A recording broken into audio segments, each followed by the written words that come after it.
이름 모를 섬에서의 그것은 오줌을 지리도록 끔찍했다. 수사 협조에 대단히 감사드립니다. 30대 초반으로 보이는 남자 경찰이 사무적인 어투로 말했다. 김 반장은 신음을 내뱉고는 담배를 물었다. 불을 붙이려는 김 반장의 행동을 저지한 남자가 고급스러워 보이는 라이터로 불을 붙여주며 말했다. 반장님의 명성은 익히 들었습니다. 명성이랄 게 있겠습니까? 그냥 이 일, 저 일 하다 보면 나도 모르게 해결되는 거지. 지나가는 투로 말했지만 김 반장의 얼굴에는 자신감이 가득 차 있었다. 무슨 사건이든지 기필코 해결하고 마는 김 반장의 명성은 지극하다. 평범한 사건 사고가 아닌 위험하고 악질적인 사건만을 맡아 처리하는 김 반장은 세간에 잘 알려진 프로 중에서도 프로였다. 김 반장님 다 왔습니다. 그 뒤로 20대 후반의 선한 용모를 가진 마른 체격의 남자가 다가오며 말했다. 그런가? 김 반장의 조수 이영사다. 김 반장은 깊게 담배를 빨고는 바닷가에 꽁초를 던져버렸다. 그럼 가시. 이를 모를 섬에 내린 김 반장과 이영사는 떠나가는 배를 바라보며 주위를 살폈다. 쌀쌀한 바닷바람을 피하기 위해 레인코트에 깃을 흐며 이영사가 말했다. 반장님, 이런 섬에 왜 정신병원이 있는 거죠? 그런 건 관심 없어. 사건만 해결하면 되니까. 그러시겠죠? 설렁하게 고개를 끄덕인 이영사가 앞으로 걸어갔다. 김 반장은 펄럭거리는 그의 레인코트를 물끄러미 바라보다 물었다. 자네, 이 일을 시작한 지 얼마나 됐지? 이영사는 어깨를 으쓱거리며 5년째입니다라고 답했고 김 반장은 입술을 비죽이며 그를 따랐다. 항구라고 하기에는 너무 낙후된 곳이다. 간신히 배를 댈 만한 선착장을 제외하고 눈에 보이는 것은 울창한 나무와 단단해 보이는 암벽이 전부였다. 강한 돌풍을 헤쳐가며 나아가는 둘 앞에 낡은 자동차 한 대가 느릿하게 다가왔다. 환자를 수송하는 용도가 아닌 관계자들이 주로 사용하는 승용차였다. 김 반장은 자신의 앞에 멈춘 자동차 운전석에 사람을 가만히 바라보았다. 우중충한 날씨였지만 발치에 있는 사물이 안 보일 정도는 아니다. 김 반장과 눈이 마주친 사람은 살짝 목례를 하더니 차에서 내리며 말했다. 김 반장님이십니까? 긍정의 표시를 하자 운전자가 손을 내밀며 말했다. 반갑습니다. 저는 이 정신병원의 책임자 문 박사입니다. 형식적인 악수치레를 끝낸 사람들. 이 영사는 힐끗 차를 보더니 문 박사에게 물었다. 사람이 많이 부족한가 보죠. 그 말에 문 박사는 쓴 웃음을 지으며 고개를 끄덕였다. 요즘 같은 때에 이런 곳에 근무하려는 사람이 없기 때문입니다. 일단 타시지요. 병원까지 모시겠습니다. 문 박사의 말대로 차에 몸을 실은 두 사람은 말없이 바깥의 풍경을 구경했다. 시골이었다. 이런 곳에 정신병원이 있다는 것 자체가 이상할 정도로 촌스러운 동네임은 분명했다. 김 반장은 빠르게 지나쳐가는 나무들을 무심히 바라보며 물었다. 환자들의 수가 어떻게 되죠? 60명입니다라고 답한 문 박사의 말에 김 반장은 작은 신음성을 내뱉었고 이 영사는 영문을 모르겠다는 얼굴로 김 반장을 보며 설명을 바라는 눈빛을 보냈지만 김 반장은 무거운 침묵만을 지키고 있었다. 그 중에 환자 한 명이 탈출을 했다고요? 무거운 침묵을 깬 이 영사의 말에 문 박사는 침묵으로 답했다. 이 영사는 기분 나쁜 얼굴로 김 반장을 바라보았지만 김 반장은 말없이 창문 밖을 응시할 뿐이었다. 정신병원은 생각보다 깔끔했다. 환자 60명을 제대로 케어할 수 있는 시스템, 설비들이 잘 갖추어져 있었고 관계자들의 수도 모자라지 않아 보였다. 김 반장과 이 영사는 관계자의 안내로 주위와 병원 내부를 살펴보았고 2시간이 지난 후 문 박사의 사무실로 걸음을 옮겼다. 똑똑 내 문 박사의 목소리. 관계자는 들어가시죠라고 말했고 김 반장과 이 영사는 문을 열고 안으로 들어갔다. 열평은 되어 보이는 깔끔한 공간. 문 박사는 김 반장과 이 영사를 발견하고는 서류를 다른 곳으로 슬쩍 밀고는 자리에서 일어나 물었다. 어땠습니까? 짧은 말이지만 그 안에는 많은 것을 내포하고 있었다. 생각이 많은 이 영사가 바로 답하지 못하고 있을 때 김 반장이 말했다. 평범한 환자들은 아닌 것 같군요. 평범한이라는 곳에서 문 박사는 고개를 약간 갸웃거렸지만 이내 웃으며 깨물었다. 어째서 그런 생각을 하셨지요? 당연히 그렇게 생각할 수밖에요. 환자들의 발목에 채워진 쇠사슬이나 아예 두 손을 묶어놓은 환자들도 보였습니다. 아무리 정신병원이라고 하지만 김 반장의 말에 문 박사는 두 손을 저었다. 무슨 말씀을 하시려는 건지 잘 압니다. 알아요. 하지만 김 반장님 말대로 이곳에 있는 환자들은 평범하지 않습니다. 어떤 점이죠? 김 반장의 말에 문 박사가 바로 답했다. 살인죄로 들어온 환자들이 대부분이죠. 상습적으로요. 그 말에 이 형사는 황당한 얼굴로 고개를 끄덕였고 표정에 변화가 없는 김 반장은 이해한다는 얼굴로 고개를 끄덕였다. 문 박사는 김 반장의 얼굴을 살피며 작게 미소를 지었다. 하지만 우리 병원은 환자들의 뜻을 최대한 반영합니다. 그들의 대부분이 정신적으로 인해 살인을 저지르게 되었지요. 살인은 분명 악한 행위지만 그들을 그렇게 만들어버린 환경도 좋지 않다고 생각합니다. 인권이라고 하셨나요? 만약 두 분이 이곳을 총책임지고 있는 입장이라면 저 방법 말고 가장 좋은 것은 어떤 것이라고 생각하시지요? 전 이곳의 책임자입니다. 열심히 일하는 관계자분들의 안전도 생각해야만 하지요. 문 박사의 말에 이 형사와 김 반장은 답을 하지 못했다. 약간 난처해하는 이 형사와는 다르게 표정 변화가 거의 없는 김 반장을 보며 문 박사가 물었다. 김 반장님은 표정 변화가 거의 없으시군요. 예 많은 경험 끝에 만들어진 것 같습니다. 그나저나 탈출한 환자는 누구죠? 화제를 돌리며 다가오는 김 반장에게 문 박사는 미리 준비해 두었던 종이 서류를 건넸다. 서류라고 해봐야 한 장짜리로 요약된 환자 정보가 다였지만 그것을 받아든 김 반장은 눈으로 대강 쓸어내리기 시작했고 문 박사의 설명이 이어졌다. 환자 이름은 김미영. 나이는 32살. 지속적인 가정폭력으로 인해 정신분열에 걸린 상태였습니다. 술에 취해 폭력을 휘두르는 남편을 주방용 칼로 수십 차례 찔러 죽였고 경찰이 현장에 갔을 때에는 아무것도 기억하지 못한 상태였습니다. 간단히 브리핑을 들은 이 형사는 혼잣말로 정신분열이라고 중얼거렸고 김 반장은 다시 한번 검토를 한 뒤 문 박사에게 건네며 말했다. 알겠습니다. 일단 환자 방으로 가죠. 여기입니다. 문 박사의 안내로 환자 방에 도착한 김 반장과 이 형사. 천천히 방을 살피던 김 반장은 생각보다 병실의 정리 상태가 양호하다는 것을 느끼고는 말했다. 탈출한 것 치고는 상당히 깨끗하군요. 그 말에 문 박사가 곤란한 얼굴로 답했다.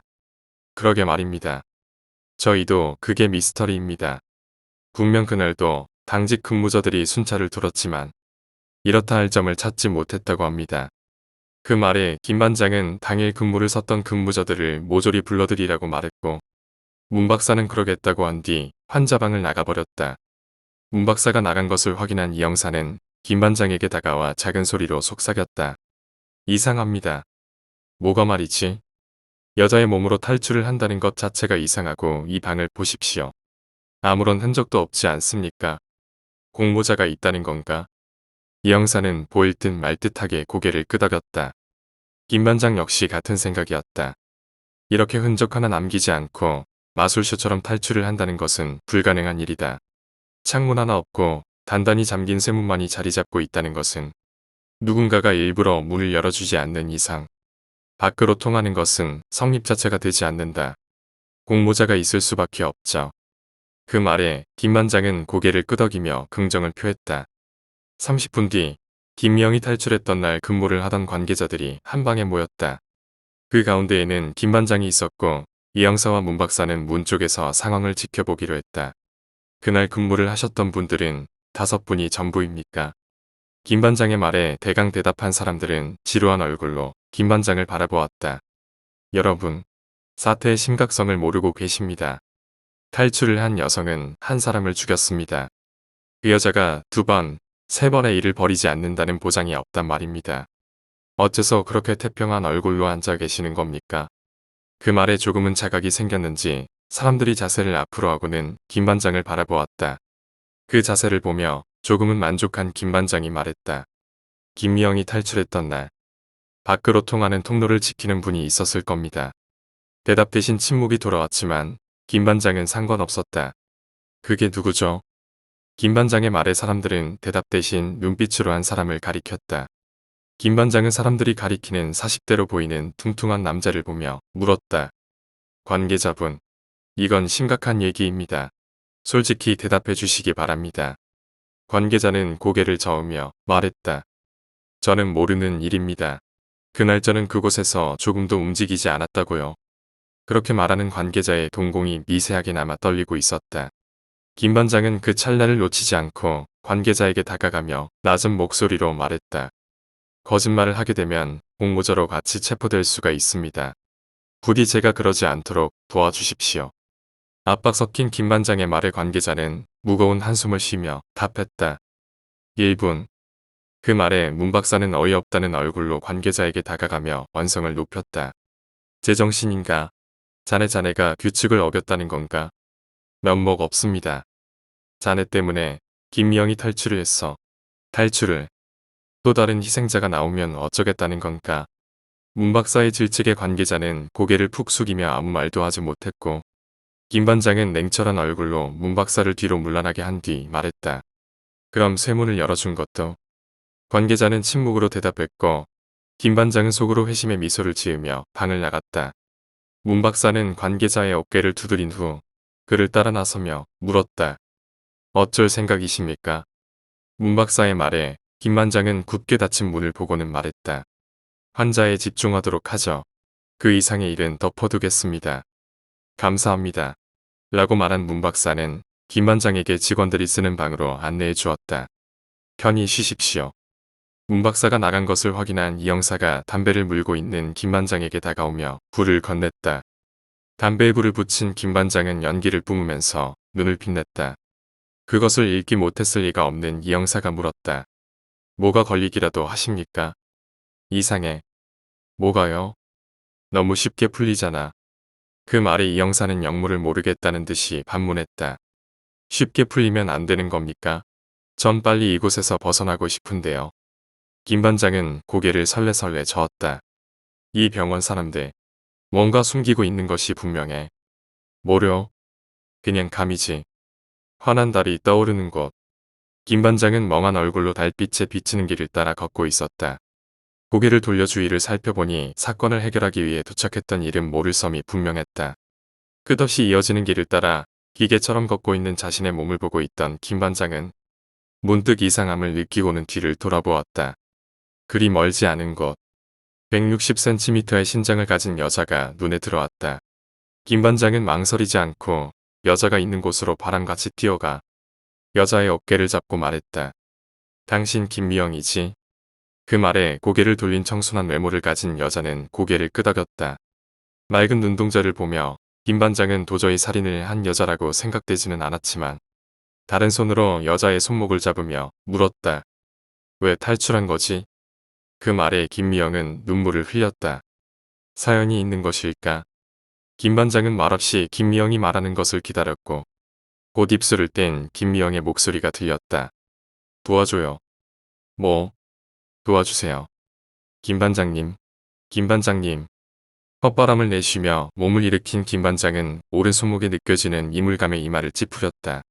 그 옆에는 이 형사와 문 박사가 있었는데 둘의 표정이 많이 좋지 않았다. 무슨 설명을 바라는 김 반장의 말에 문 박사가 답했다. 영양실조와 피로가 겹친 것 같습니다만 정신을 잃은 지 이틀이 지났습니다. 이틀이나. 김 반장은 멍한 얼굴로 이 형사를 바라보았다. 아직 잡히진 않았지만 대답 대신 창문 밖을 가리킨 이 형사. 그 손가락을 따라 시선을 옮기니 무섭고 강렬한 태풍이 몰아치고 있었다. 김 반장은 깨질 듯한 머리를 붙잡으며 일어나려고 했지만 문 박사가 저지하며 말했다. 일단은 쉬십시오. 내일이면 태풍이 그칠 겁니다. 그때 움직이시는 게 건강에 좋습니다. 알겠습니다. 그럼 문 박사가 방문을 닫고 나가자 이 형사가 품 안에서 잔뜩 구겨진 종이를 꺼내 들었다. 뭐지? 김 반장의 말에 이 형사는 구하느라 힘들었습니다라고 말한 뒤 종이를 건넸다. 눅눅하다 못해 축축한 종이. 물기를 가득 머금고 있어서 펴질지가 의문이었다. 김 반장이 난처한 얼굴로 종이를 바라보자. 줘보십시오. 이 형사가 가볍게 종이를 받고는 살살 펼치기 시작했다. 1분이 지나지 않아 완벽히 종이를 펴낸 이 형사는 구슬땀을 닦아내고는 김 반장에게 종이를 건넸다. 등대라는 말이 전부인 종이었다. 김 반장은 인상을 쓰며 이 형사에게 물었다. 언제 이걸 발견했지? 김 반장님이 정신을 잃고 쓰러진 뒤였죠. 산책을 할 겸 해서 이리저리 둘러보았는데요. 이 섬 장난 아니게 넓더라고요. 대한민국 어디에 이런 섬이 있는 건지 원. 하긴 정신병자들을 모아두는 곳이니 평범한 곳은 아니겠죠. 살인을 저지른 사람들이니까 말이에요. 사족을 붙이는 이 형사의 말에 머리가 지끈거리는 것을 느낀 김 반장이 손을 들어 제지했다. 본론만 말해. 그러죠. 목을 가다듬은 이 형사가 말을 이었다. 등대 근처에 있는 숲이었습니다. 숲. 이 섬의 반 이상은 숲이라고. 아, 그러니까 등대 근처라고 하지 않았습니까? 제가 표시까지 해두었다고요. 머리를 싸매고 종이에 새겨진 글씨를 보고 있는 김 반장에게 이 형사가 살짝 앞으로 다가오더니 말했다. 수상한 게 뭔지 아십니까? 뭔데? 등대 근처를 지키고 있는 사람이 있다는 거죠. 사람? 예. 그것도 꺼진 등대를요. 김 반장은 두 눈을 빛내며 고개를 들었다. 그리곤 종이를 잘게 찢고는 이 형사에게 건네며 말했다. 자네 조금은 쓸만하군 그래. 이 형사는 말없이 웃었다. 김 반장님 역시 쉬시는 게. 환한 달빛이 떠오르는 밤. 김 반장과 이 형사는 밖을 둘러보고 오겠다는 빌미로 정신병원을 나온 상태였다. 김 반장은 지끈거리는 머리를 잡고 이 형사의 뒤를 쫓으며 말했다. 내 몸 하나 챙기다가 사건 하나를 놓치게 된다고. 거기다가 이 병원 사람들이 영수상쩍단 말이야. 결연한 의지로 말하는 김 반장을 보며 이 형사는 어쩔 수 없다는 듯 말했다. 그럼 빨리 갈 겁니다라고 말한 그는 이제와는 다른 속도로 앞으로 나아갔고 김 반장은 만족스러운 얼굴로 그 뒤를 빠르게 따랐다. 천둥이 심심찮게 치고 있었다. 곧 쏟아지겠는데요라고 말하는 이 형사의 말을 무시하며 김 반장이 걸음을 재촉했다. 껍친 숨을 몰아쉬며 앞으로 나아가는 김 반장을 보며 이 형사는 어쩔 수 없다는 듯 걸음을 다시 옮겼다. 그렇게 얼마나 탔을까? 굵은 빗줄기가 내리기 시작했다. 이 형사는 얼굴을 찡그리며 거의 다 왔습니다라고 외쳤고 김 반장은 고개를 끄덕이며 그 뒤를 따랐다. 그렇게 5분 정도를 걸었을까? 끝이 나지 않을 것 같던 이 형사의 목적지에 도달한 김 반장은 어둠 속에서 우뚝 솟은 등대를 발견하고는 자리에 주저앉아 버렸다. 이 형사 역시 거친 숨을 몰아쉬며 자리에 앉았다. 돌아가기에는 늦었겠죠. 내가 왜 지금까지 사건들을 다 해결할 수 있었는지 궁금한가? 아니요. 지금은 힘들어서 후 못 듣겠습니다. 이 형사의 말에 김 반장은 조용히 미소 지었지만 두 눈만큼은 맹수의 그것처럼 빛나고 있었다. 김 반장님 진짜로 내려가시게요? 이 형사가 두려운 얼굴로 묻자 김 반장은 한치의 흔들림 없는 얼굴로 답했다. 고지가 앞이야. 이런 곳에서 뒤로 물러나겠다는 거야. 하지만 많이 미끄러울 텐데요. 발만 잘 디디면 돼. 봐. 암석들 사이사이 패어진 홈이 있잖아. 내가 클라이밍을 좀 해봐서 알아. 조금만 조심하면 돼. 김 반장의 말에 이 형사는 조금 고민하는 듯 했지만 고개를 끄덕였다. 까짓거 뭐. 한 번 죽지. 두 번 죽겠습니까? 내가 내려가는 방향으로만 내려와. 김 반장님이나 조심하십시오. 이 형사의 말에 만족스러운 얼굴로 웃은 김 반장이 조심해라고 말한 뒤 천천히 내려가기 시작했다. 가파른 암벽은 아니었지만 붉은 빗줄기 때문에 한없이 위험천만한 곳으로 되어버렸다. 등대로 향하기 위해서는 이곳을 내려가야만 했기에 김 반장은 다른 선택을 할 수가 없었다. 그렇다고 다시 병원으로 돌아가기는 싫었다. 돌아갔을 때에는 그들 모두가 눈치를 챘을 것이고 자신들도 어떤 일을 당할지 모른다는 불안감이 더 커졌기 때문일지도 몰랐다. 그렇기 때문에 이 형사 혼자 위에 두고 내려올 수가 없었다. 만에 하나 병원 관계자들이 추적을 해 이 형사를 잡아간다면 자신의 신변을 보장받지 못할 수도 있었고 생명과 직결되는 문제로 번질 수도 있다고 생각했다. 알아버리면 안 되는 것을 알려면 그에 맞는 것을 걸어야 한다. 김 반장은 항상 그렇게 생각해 왔었다. 그렇기에 많은 희생을 치렀고 여기까지 올 수 있었다. 강렬한 천둥이 고막을 찢는 것 같았다. 김 반장은 이를 악물며 한 걸음 한 걸음 조심스레 내려가는 것을 멈추지 않았다. 그러던 중 허한 기분이 들어 위를 올려다보니 따라와야 할 이 형사가 눈에 보이지가 않았다. 심장이 주저앉는 듯한 기분에 김 반장은 위와 좌우 아래를 살폈다. 콱콱쾅. 김 반장을 돕기라도 하듯 강렬한 천둥이 아래를 비추었고 절벽 아래에는 이 형사의 신형이 대자로 뻗어 있는 것이 보였다. 김 반장은 소리내어 이 형사의 안위를 묻고 싶었지만 그러지 않고 빠른 속도로 내려가기로 했다. 하나 암벽에 높이는 생각보다 호락호락하지 않았다. 20분 정도를 정신없이 내려온 김 반장은 이 형사가 있었던 곳으로 달려갔지만 이 형사의 모습은 온데간데 없었다. 김 반장은 두 주먹을 불끈 쥐며 어둠 속에 고의 자리 잡고 있는 등대를 바라보았다. 사람이 지키고 있더라고요. 그 말을 떠올린 김 반장은 두 눈을 빛내며 몸을 숙이고는 천천히 앞으로 나아가기 시작했다. 어둠 속에서 철벅거리는 옷소리가 유난히 거슬렸다. 빗소리와 천둥소리 때문에 들릴 리는 없겠지만 등대에 잠입했을 때에 최소한의 소리를 줄여야 했기에 김 반장은 불필요한 옷을 벗어버리기로 했다. 누구? 옷을 다 벗은 찰나 절벽 아래쪽에서 자그마한 음성이 들려왔다. 빗소리 때문에 듣지 못했을 수도 있지만 예리한 청력 덕분인지 김 반장은 그것을 놓치지 않았다. 소리가 들려온 곳은 절벽 아래쪽이었다. 김 반장은 헛소리를 들은 것은 아닌지 잠시 고개를 갸웃거렸지만 이내 어둠 속에서 뭔가가 움직이는 것을 발견한 그는 망설이지 않고 그곳으로 걸음을 옮겼다. 절벽 아래에는 사람이 들어갈 만한 동굴이 있었다.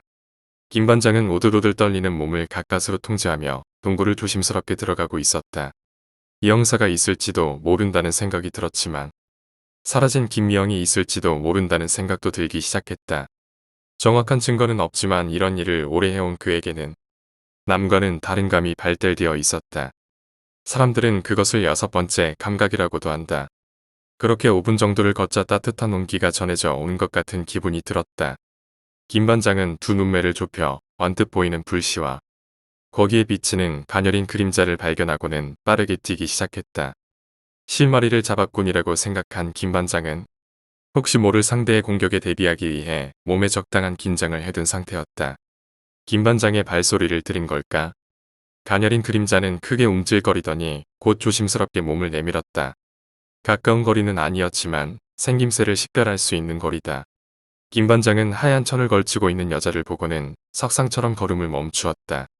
그리고 믿을 수 없다는 듯 두 눈을 부릅뜨며 중얼거렸다. 김명. 똑같았다. 김 반장이 꿈에서 보았던 여인과 똑같았다. 김 반장의 말에 그녀는 고개를 끄덕이며 앞으로 나섰다. 당신을 불렀어요. 김 반장은 믿을 수 없다는 듯 김미영을 바라보며 물었다. 어떻게 그게 가능하지? 난 신기가 있어요. 신기. 김미영은 애처로운 얼굴로 고개를 끄덕였다. 날 살인자로 몰아가고 있어요. 사람들이요. 어째서? 여긴 사이비 집단으로만 이루어진 섬이에요. 김 반장은 믿을 수 없다는 듯 고개를 저었다. 아니야. 그러기엔 너무나 정신병원 같죠? 말을 제대로 잊지 못하는 김 반장을 바라보며 김미영은 투명한 눈물을 흘리며 말했다. 전 서울에서 이름 있는 무당이에요. 어릴 적부터 신내림을 받아 남들보다는 다른 미래를 볼 수가 있었죠. 그러던 어느 날 굿을 해달라는 청을 받았어요. 전 내키지 않았지만 아이가 너무나 아프다고 하기에 어쩔 수가 없었죠. 제게 이런 힘을 준 것도 다 뜻이 있다고 생각했으니까요. 가정 형편이 어려운 집안이라 돈을 받지 않겠다고 했어요. 그렇게 준비를 다하고 집을 나서는 순간 잡힌 거로군. 김미영은 무겁게 고개를 끄덕였다. 그리고 김 반장에게 천천히 다가오며 말했다. 그들은 제 힘이 필요하다고 했어요. 제가 있어야 사람들을 통제할 수 있다고 말했죠. 문 박사가 그럼? 그 사람이 교주예요. 머리에 강한 것으로 가격당한 것처럼 김 반장은 좀처럼 움직일 수가 없었다. 사이비가 관여되는 일에 어째서 수사 의뢰를 한 것일까? 여자를 찾아내는 즉시 사이비로 인해 피해를 받고 있다는 사실을 알게 될 텐데. 김 반장은 뇌리에 스쳐가는 무언가를 떠올리며 두 눈을 빛냈다. 그렇군. 정신병원이라고 설명을 한다면 모든 게 해결이 돼. 정상인도 정신병원에 들어가면 아무도 정상인으로 보지 않듯. 이 여자도 그런 걸로 이용할 속셈이었던 거야. 빠르게 결단을 내린 김 반장에게 다가온 김미영이 애절한 얼굴로 말했다. 불이 저 등대에는 가지 말아주세요. 그 말은 들어주기가 힘든 청이었다. 김미영의 처지도 딱하지만 같이 일을 하던 이 형사의 안위도 생각해야만 했다. 김 반장은 오래 생각하지 않고 돌아서며 말했다. 같이 일했던 동료가 저곳에 있어. 미안하지만 기다려줘요. 모든 것을 해결하고 당신을 구하러 올 테니까. 그 말에 김미영은 고개를 세차게 저으며 말했다. 동료는 없어요. 당신의 동료는 없다고요. 저 등대에 가면 당신도 병원에 있는 환자들처럼 될 거란 말이에요. 그 절박한 목소리에 김 반장의 몸이 잠깐이나마 멈췄지만 이 형사의 목숨도 걸려 있었기에 그는 멈출 수가 없었다. 빠르게 걸어 나가는 그의 뒤로 김미영의 처절한 목소리가 들려왔다. 후회할 거예요. 당신은 후회할 거라고요. 김미영의 마지막 목소리를 잊으며 등대 근처에 도달한 김 반장은 입구 쪽에 서 있는 무장한 경비 한 명을 발견하고는 깊숙하게 몸을 숙였다. 그리고 천천히 움직이기 시작했다. 붉은 빗줄기와 우렁찬 천둥 소리는 그의 존재감을 인식하지 못하는데 많은 도움을 주었다. 어느새 경비 근처로 다가온 김 반장은 숨을 잠시 참고는 경비의 상태를 지켜보았다. 체격이 좋아 보이지 않는다. 권총을 갖고 있기는 하지만 허리춤에 달려있어 꺼내는데 시간이 걸릴 것이다. 승산이 있다고 판단한 김 반장은 천천히 기어가기로 했다. 강력한 천둥 소리에 맞춰 몸을 날리며 공격한 김 반장의 일격에 그대로 맞아떨어진 경비는 더 이상 움직이지 못했다. 조심스럽게 그의 허리춤에서 권총을 꺼내든 김 반장은 낮은 숨을 쉬며 천천히 문을 열고는 계단 형식으로 되어 있는 등대 내부를 살폈다. 조금만 기다려. 이 형사. 천천히 한 걸음을 내디디며 총구를 위로 향한다. 만약을 대비하기 위함이다. 한 계단, 두 계단을 오른 끝에 당도한 첫 번째 문. 김 반장은 심호흡을 하고는 문을 가볍게 열었다. 다행히 잠겨있지는 않았지만 안에 뭐가 있을지는 모르는 일이었기에 총구를 앞으로 겨누는 것도 잊지 않았다. 가볍게 열리는 문. 환하게 불이 켜져 있는 내부를 제외하고는 보이는 것은 아무것도 없었다. 다음인가. 김 반장은 다시 계단을 올랐다. 이번에는 걸음이 조금 빨라졌는데 시간이 지체되고 있다는 것에서 조급함을 느끼고 있는지도 몰랐다. 마침내 두 번째 문 앞에 멈춘 김 반장은 안에서 느껴지는 뭔가의 고인침을 삼켰다. 심호흡을 길게 한 김 반장은 거세게 물을 차내며 안으로 들어갔다. 환한 불빛 아래 서류 처리를 하고 있던 문 박사를 보자 김 반장은 총구를 겨누며 말했다. 꼬리가 길면 밟히는 법이죠. 김 반장의 말에 문 박사는 무거운 숨을 내쉬었다. 그것은 범인이 잡혔을 때 내는 포기의 순간은 다른 것이었다. 기어코 여기까지 왔구먼. 그렇게 말한 문 박사가 자리에서 일어나자 김 반장이 낮고 강하게 말했다. 이 형사 어딨어? 이보게. 이 형사 어딨냐고. 이 개새끼야. 김 반장의 외침에 문 박사는 다시 무거운 숨을 쉬고는 말했다. 이 형사는 없네. 개소리하지 마. 너네 정신병원이 하는 일이 다 그렇지 뭐. 내가 다 알고 왔어. 저기 동굴에 있는 김미영 그 여자 너네가 납치한 거라며? 다 듣고 왔으니까 빨리 이 형사 내놔. 네 가슴에 구멍 뚫기 전에 말이야. 자네 내가 했던 말을 기억하나? 수작 부리지 말고 어서. 난 환자의 의견을 존중한다고 했지. 최대한 그들의 의견을 반영하며 병원을 운영하다고 했어. 자신의 뜻과는 전혀 반대로 말하는 문 박사를 보며 김 반장은 가슴속에서 몰아치는 뜨거운 열기를 이기지 못해 방아쇠를 당겼다. 하지만 실린더가 돌아가는 소리만 날 뿐. 김 반장이 원하는 결과가 나타나지는 않았다. 철컥, 철컥 두어 번, 서너 번. 방아쇠를 당겼지만 총알이 나아가지는 않았다. 뭐야 시발 뭐야. 김 반장은 당혹스러운 얼굴로 문 박사를 노려보았고 문 박사는 책상에 쌓인 서류더미 중 가장 위의 것을 김 반장에게 건네며 말했다. 읽어보게. 이 사이비 새끼들이 어디서 나를. 김 반장의 공격적인 태도에 문 박사는 차분한 태도로 의자에 앉아 손짓했다. 그것을 읽으면 모든 게 해결될 거야 라고 말하는 문 박사의 말에 김 반장은 뭐라고 홀린 듯 그가 시키는 대로 하고 있었다. 김문식, 35살. 사이비 종교에 빠져 모든 전 재산을 쏟아부은 아내 김미영을 살해함. 그 시리의 충격을 이기지 못한 그는 끝없는 자해 끝에 새로운 인격을 만들어냈으며 그 인격은 김 반장이라는 인격임. 공격적인 성향을 띠고 있지만 사고를 판단하고 냉철한 처리 능력을 가짐. 이 형사라는 환각이 보이는 듯함. 사이비라는 단어에 특히 공격적으로 변함. 김 반장의 인격이 나올 때에는 주치의가 그 보조를 맡았음. 부들부들 떨리는 손 때문에 종이 조각을 제대로 짚고 있을 수가 없었다. 김 반장은 이럴 수가라는 말만 반복하며 무릎을 꿇었다. 문 박사는 절망에 빠진 김 반장의 얼굴을 보며 조용히 말했다. 자네에게 기회를 주려고 했어. 새로운 프로그램을 계획한 거지. 롤플레이를 하면 환자의 상태가 조금이나마 나아질 거라고 생각했어. 자네 안에 있는 그 인격도 사라질 거라고 생각했네. 개소리 집어치워. 이 사이비 새끼들아. 김 반장은 끓어오르는 흥분을 이기지 못해 문 박사에게 달려들었지만 어느새 나타났는지 병원 관계자들이 나타나 그의 몸을 억누르기 시작했다. 이 개새끼들이, 이 사이비 새끼들이. 발악하는 김 반장을 보며 문 박사는 처연한 얼굴로 천천히 걸어와 그와 눈을 맞추며 말했다. 김문식. 자네 이름은 김문식이야. 자네가 이곳에 수감된 지도 벌써 3년이 지났다네. 그리고 롤플레이라는 프로그램의 첫 지원자도 바로 자네였어. 이런 식으로 나를 실망시키다니 약속했자는가.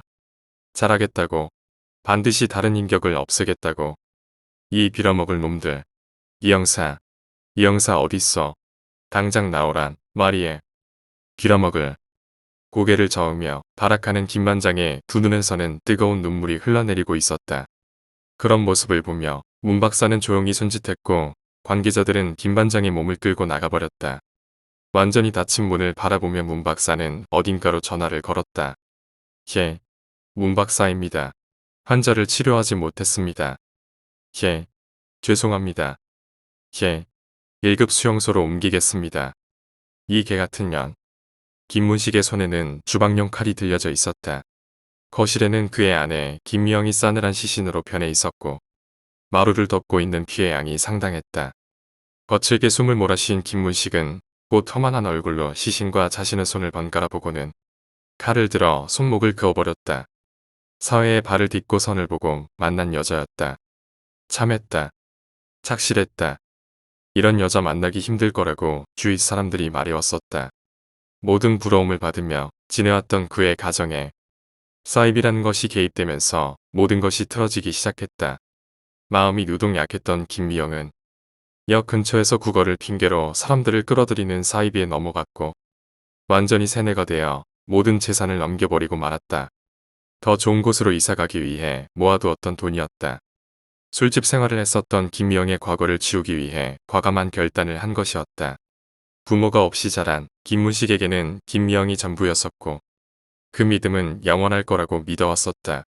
하지만 모든 믿음이 틀어지고 자신의 희망인 돈을 넘겨버리는 일이 생기게 되자 김문식은 그 분노를 주체할 수가 없었다.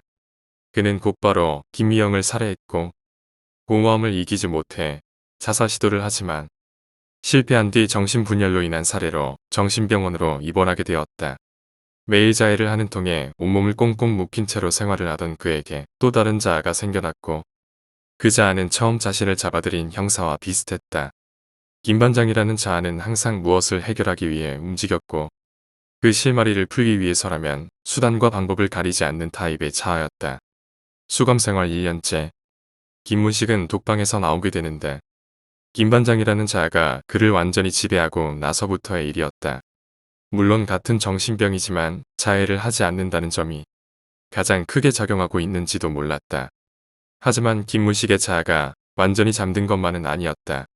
아주 가끔 한 달에 한 번, 두 달에 한 번씩으로 나타나기도 했는데 나올 때마다 주치의에게 치료를 원한다고 애원을 해왔었다. 평소 김문식에게 좋은 감정을 지녔었던 주치의는 새롭게 개발한 프로그램에 김문식을 참여시켰다. 주목적은 김 반장의 인격을 없애는 것이었지만 생각보다 강하게 자리 잡고 있는 김 반장의 인격 때문에 프로그램이 무산되고 만다.